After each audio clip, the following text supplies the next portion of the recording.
Hello everyone, my name is Angela Wanchiko and I am blessed to be with you here today. I'm a member of Cross Generation and I know most of you have heard of it. So what's Cross Generation? Basically it is a group of people that deal with the youth and the teen, and also we explore the scripture and have a unified knowledge of God or the word of God. And also we go out for missions in high schools and in primary schools. And also apart from that, we have a BSF every Friday from 6 to 8. And it's usually in Kencom, it's usually in Tumaini House just behind Kencom. So karibuni sana. I've prepared a short sermon or a short word, and I'm going to talk about power words, power deeds. Our words go with our deeds. Okay? And I will read from the book of Mark, but I will not read all of it. This is when Jesus was going from Bethany to Jerusalem, and the Bible tells us he was hungry. When he was hungry, he saw a fig tree, thinking that he would find a fruit. But whatever he found was leaves, or there were leaves, okay? And Jesus said to the tree, "May no one ever eat fruit from you again." He said to it, he spoke to it, and his disciples heard him say. And when I go to verse 20, in the morning as they went along, they saw the fig tree withered from the roots. Peter remembered and said to Jesus, "Rabbi, look, the fig tree you cursed has withered."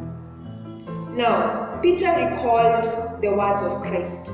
And remember, Christ never said, "I cursed you, tree." No, he never said, "I cursed." But Peter, for him, he interpreted that Jesus cursed the tree from the words that Jesus spoke. And Jesus goes ahead and answers, "Have faith in God. Truly I tell you, if anyone says to this mountain, 'Go throw yourself into the sea,' and does not doubt in the heart but believes that what they say it will happen, it will be done." So Jesus is telling us to have faith. "Therefore I tell you, whatever you ask for in prayer, believe that you receive it, and it will be yours. And when you stand praying, if you hold anything against anyone, forgive them, so that your Father in heaven will forgive your sins." And I'm looking at this verse and saying that Jesus is telling us to believe. The words that we speak, we believe them because it will be done. He's our Father in heaven. He does it for us when we ask from Him. And today when I'm speaking about them, power words and power deeds. Our words go with our deeds. Do our words give life to people? Okay? At our workplaces, when we talk to our managers, when we talk to our HODs, what do they think about us? Okay? And also apart from that, I will give two illustrations, okay, of two pastors. And maybe let's say I'm an audience listening to these two pastors, and I listen to one of them. And this one pastor, after he preaches, I will just be like, okay, I have listened to that sermon and it's very good. But there's this other pastor who comes, does the same sermon, but uses different words. And I'm like, I have heard the story, I've heard the sermon, and it's very well, and I will change my ways. I will change my ways totally. And I'm thinking of these two pastors. What might be the difference? For me, I can say or I can tell the words that they have used. How have the words impacted my life? And for the second pastor, it has impacted of my life because of the words that he has ministered upon my life. Okay? And I've given an illustration of a pastor, and I also give an illustration of a doctor. Alright? So, in our occupations, let's say a doctor, if I feel ill and I go to the doctor, I know he has studied medicine, and I will tell him, "Daktari, mimi nasikia hivi na nataka unisaidie hivi." But for him, he knows the ailment. Hata kama ni kale customer pain kadogo, he knows what is it, and he'll give you a very big term, a very big word. Why? Because he knows the word, and I will try and then I will believe him because it is his occupation. He has studied it. he has looked at the words, he has looked at the terms, he has researched upon it.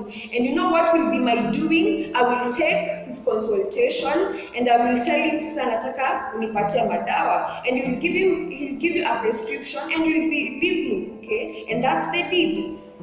And I look upon our lives and I ask myself, are we people who give others hope? Like in this pandemic, clubs are closed, bars are closed, and we have remained, the church doing online preaching. Bars don't do online preaching. It is us who are doing online preaching. Are we giving hope to people and saying there is a life after COVID-19? What are the words that we say to people? Because I know it will affect their future, And what are the words that you confess? As you confess, do we believe in the words? And I also give an illustration of a pastor. I don't know why I really admire pastors as they preach, but there are pastors that hata ukimwambia aseme sermon leo, he will not have the Bible, he will not have the book, any book that he has written, but he will have the sermon because he has the verses. He has not only crammed them, but he has put into his heart because he has believed it, and now he'll preach to people. Those are the words that he's impacting to people. From the abundance of the heart, the mouth speaketh. And now that's what he will say to us. The words that he will say, the words that he will minister, it will come to us. And what will be the doing? We'll go and do whatever he has said because we have believed in him. And I want to urge people today, let us be people who give people hope. And to be honest, this is what I say: mighty deeds, mighty words. Mighty words, mighty deeds. Mighty words, mighty deeds.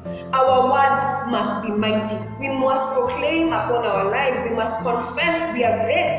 We must confess that we are not failures, and that's it. And also, it will affect our future. Once I say that I'm big,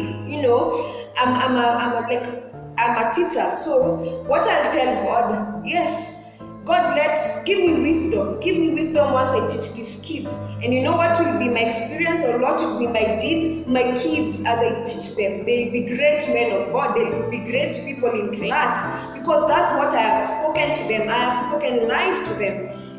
And I look at two people in the Bible. I look at Moses, and I also look at Solomon. Moses, as we look at the life of Moses, when he was told by God to strike the rock, he struck the rock the first time. But the second time God told him to speak unto the rock, the words, to speak unto the rock. And he never did that. Why? And God became angry, and that's how he never saw the promised land. Words matter. I look at the life of Solomon. As we look at the life of Solomon, there's this time that God gave him a dream, and in the dream, he asked him, what do you want me to give you? And you know what Solomon said? I don't want wealth, but what I want is wisdom. And in the Bible said, God had his prayer, God had his request, and that's what he was given: wisdom, the power of words, the power of deeds, y'all. Yes, and that's what I want to leave you with for today. And may you be blessed, and may you be blessed. May you become people who inspire people. May you become people who talk good words to people in our IGs, WhatsApp. Let us give people hope, because I know it will become a great thing in the near future. It will become a great experience, and remain with these mighty words, mighty deeds. Now, I want us to pray, all of us, and just to tell God something today as from what I have preached. So, Lord, we want to thank you for today. We want to glorify your holy word for who you are in our lives. I thank you that you have given us this opportunity. You have given me this opportunity to talk and to share about power words, power deeds, O Jehovah, Lord. And I pray that your people may be people who confess words that are of you, O Lord, who confess deeds that are of you, and their deeds shall come to a great experience, O Jehovah, Lord. I pray, Jehovah, Lord, even in this pandemic, Father, we may be people who give others hope, O Jehovah, Lord. May they see the Christianity in us, oh God, because it's you who impacts our life, Jehovah Father. And may you bless us, oh Lord. May you continue giving us calmness, Lord, and the calm spirit, oh God, as we continue with our lives, oh Jehovah, Lord. And may you be the Lord of our lives. For it's in Jesus' name we do pray, trusting and believing. Amen. Be blessed.